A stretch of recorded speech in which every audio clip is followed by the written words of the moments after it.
যুক্তরাষ্ট্রের শুল্কারোপ নিয়ে তৈরি হয়েছে সংকট। নতুন করে ধার্য করা 15% শুল্কায়ন কতটা স্থায়ী হবে তা নিয়েও আছে দুশ্চিন্তা।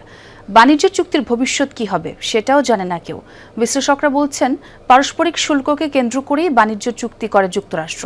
তাদের প্রশ্ন, যদি সেই শুল্কই বাতিল হয় তাহলে বাণিজ্য চুক্তি কেন? বাণিজ্য সচিব জানান, চূড়ান্ত সিদ্ধান্ত এখনো নেওয়া হয়নি, তবে বাণিজ্য চুক্তির এখন আর কার্যকারিতা নেই, বাতিল হবার সম্ভাবনাই বেশি। শুল্ক ইস্যুতে গেল বছরের এপ্রিল মাসে বিশ্বজুড়ে ঝড় তোলে যুক্তরাষ্ট্র সরকার। 157টি দেশে আরোপ করা হয় রেসিপ্রোকাল ট্যারিফ বা পারস্পরিক শুল্ক।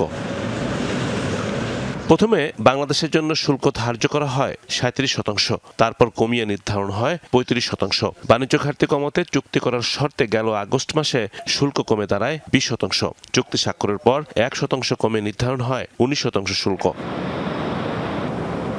তবে গেল 20 ফেব্রুয়ারি পারস্পরিক শুল্ক বাতিল করেছে মার্কিন সুপ্রিম কোর্ট।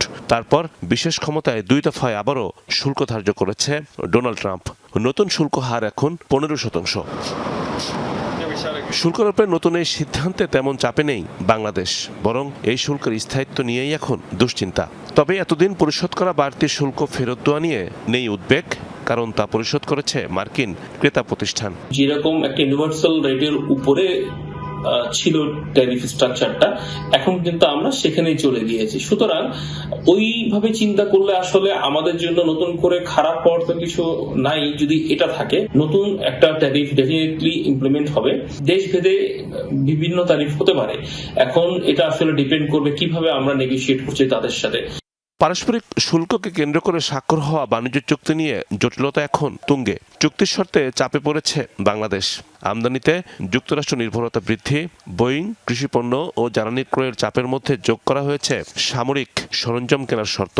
কিছু নির্দিষ্ট দেশ থেকে সীমিত করতে হবে আমদানি, যুক্তরাষ্ট্রের কোনো পণ্যে কোটা আরোপ করা যাবে না। এমন ধরনের শর্তাদি এটার ভিতরে রয়েছে, কৃষি, শিল্প, সেবা, ডিজিটাল ট্রেড, বাণিজ্য, বিনিয়োগ নিয়ে, যেগুলো মোটেই বাংলাদেশের সাথে সামঞ্জস্যপূর্ণ না।